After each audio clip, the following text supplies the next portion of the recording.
We are coming to the time of year when changes are starting to happen.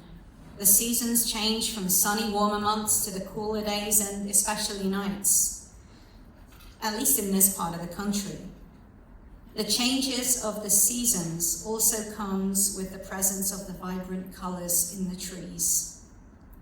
As nature begins to go through its stages of hibernation, so the trees start turning fiery colors of oranges, reds, yellows, and the beauty of nature prior to it going into its docile state with shorter daylight hours, and where Mother Nature rests for a season before its rebirth in the spring months with delicate shades of pinks, lilacs, blues, and other colors. And the circle of life starts over once more. It seems that in nature, change, at least on the outside, occurs, well, naturally. We observe these changes happening with ease, with minimal resistance, as everything just seems to flow as Mother Nature accepts the transitions that happen over the course of the seasons. However, as humans, change isn't as easy to experience. Many of us either seek to resist change or struggle with it. In fact, one of the things that I was taught about grief is that grief isn't solely related to death, but grief is related to change. The changes we experience, even the good ones, can sometimes come at a cost. We move to a different location we've been looking forward to, but maybe we're leaving behind friends, family, a community that has supported us.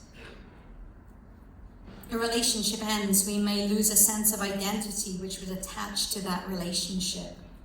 We leave a job, it may impact a sense of identity in questioning who we are. But death, one of the biggest transitions and changes there is. It can take us to a place where change is not only inevitable, but also permanent, as we grieve that we will no longer have in our day-to-day lives the physical presence of the person or animal that has left this plane of existence.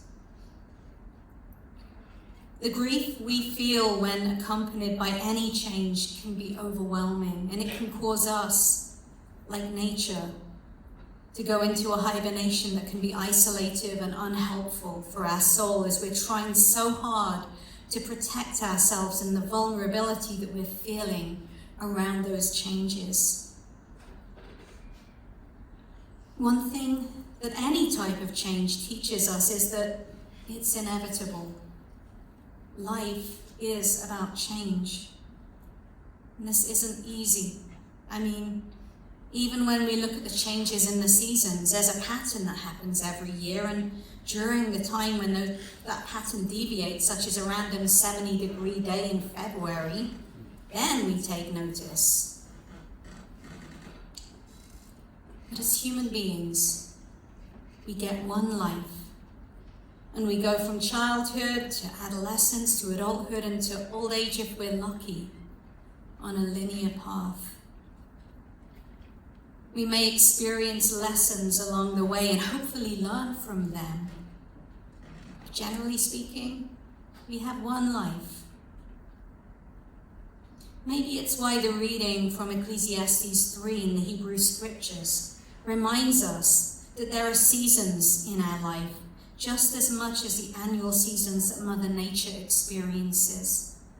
It reminds us that everything, including us, has a beginning and an end. A time to be born, a time to die, a time to plant, and a time to reap what is planted. It also reminds us of how weeping and laughing both have space in our lives, as does grieving and dancing. And why do we need to be reminded of this? So often we don't give ourselves permission. We don't recognize the role that grief plays in our lives and the necessity of it. For those people who have been in my grief and loss group, they know that I quote my grief and loss mentor, David Kessler, quite a lot. And he talks about how human beings are hardwired to avoid pain. Doesn't matter if it's physical pain or emotional pain. We want to avoid it. Ecclesiastes gently but bluntly reminds us of something that I mentioned in the message 2 weeks ago, that we don't need to should on ourselves. You know, I should be feeling this, or I should be doing that.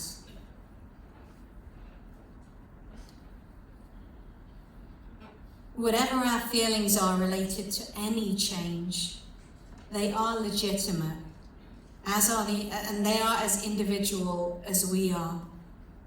We have a right to tend to our soul and our pain. We have a right to weep and to mourn. And we also have a right to experience moments of joy.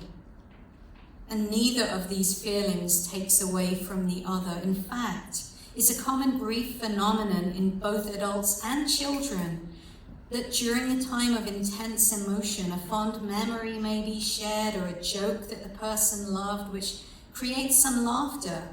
Or children will simply take a break from their grieving and start playing before returning to their grief emotions. It creates a moment of poignancy in what may be an otherwise emotionally charged space of grief. In our personal seasons of change, it's important for us to honor our space, our emotions, and be aware that these emotions can change at any given time. Give ourselves some grace. Don't try to ignore them, but honor and recognize them as they come up. And as we are challenged to adapt to the changes that are happening in our lives.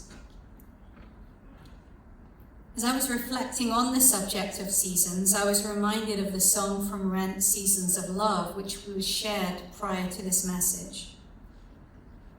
The song is a reminder of the various journeys we may experience in our lives over the course of a year. 525,600 minutes, to be exact. But going back to the seasons in our life, are our lives simply measured in minutes? Are they simply measured in that time to be born and time to die that Ecclesiastes mentions, the beginning and the end? Or are they measured in daylights, in sunsets, in midnights, in cups of coffee? Are they measured in time alone, or are they measured in the moments that we create when we're with our loved ones? As the song says, how we measure a year and a life is through the love that we have experienced when we have been around them, with them. The song also speaks of the fact that people can burn bridges and learn difficult lessons as a result of the seasons in their lives, but that does not detract from even the person with the most difficult lessons or stories. They still deserve to be remembered. And even if it's difficult for them, there will still be people grieving who need to have their grief witnessed without judgment and in a safe space. The song continues to say that our stories never end when we remember and celebrate the lives of our loved ones. A quote that has been attributed to Maya Angelou reads, "People will forget what you said, people will forget what you did, but people will never forget how you made them feel." This is the culmination of this song. We measure someone's life in the moments that have been surrounded by love. We measure in love. Even if we do forget some of the memories or words that a person has said to us, we will not forget how they made us feel. We measure in love.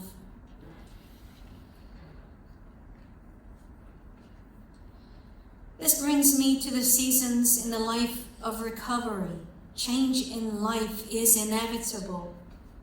Through various recovery programs, SMART, AA, NA, and others, people are encouraged to do self-reflective work, learn to think objectively, and learn how to change behaviors, thoughts, and attitudes.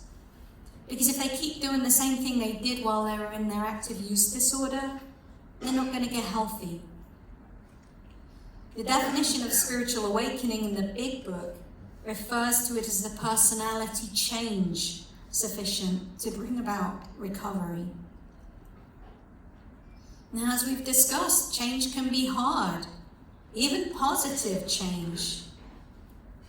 Yet when we stick with the comfort of what feels familiar, we can sometimes end up holding ourselves back. And eventually we come to a stalemate.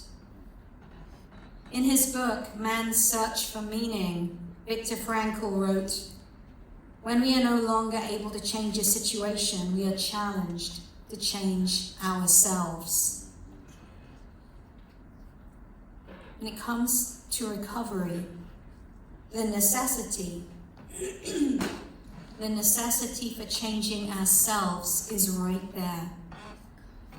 And again, it doesn't matter what the recovery program is, there will be people who are there who will be sources of inspiration to us.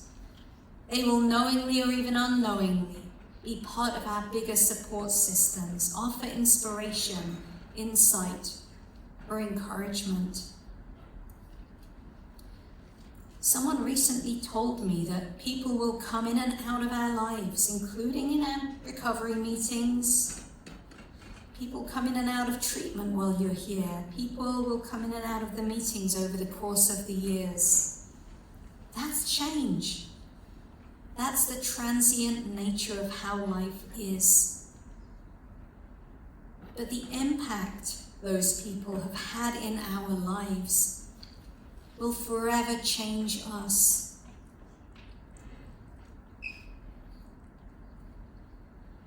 And that leads us to remembering that recovery is not just about stopping drinking or stopping using. It's first and foremost about change.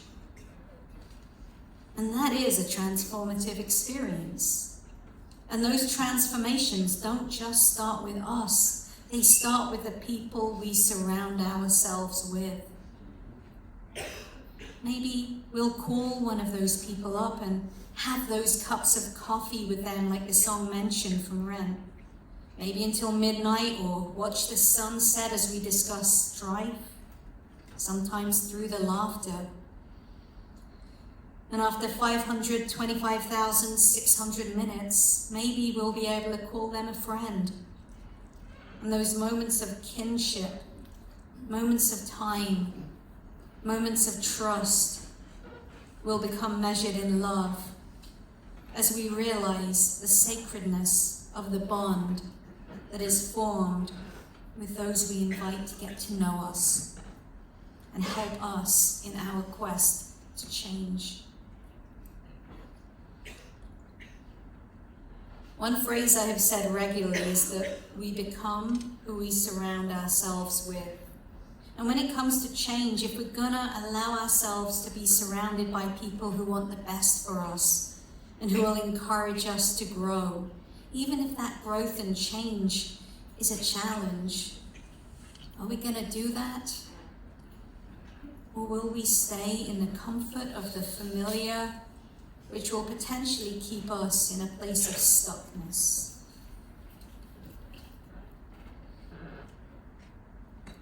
However we are experiencing change in our lives at this time, whether it's related to the loss of a loved one, trusted friend, or mentor, or whether it's related to the changes we're experiencing as we're beginning our own new seasons of life or recovery. May you know that you are not alone in your journey, and that with daylights and sunsets and midnights and cups of coffee, we can each experience the healing and transformative power of love through the seasons of change, through the seasons of love that each of us is experiencing. Amen.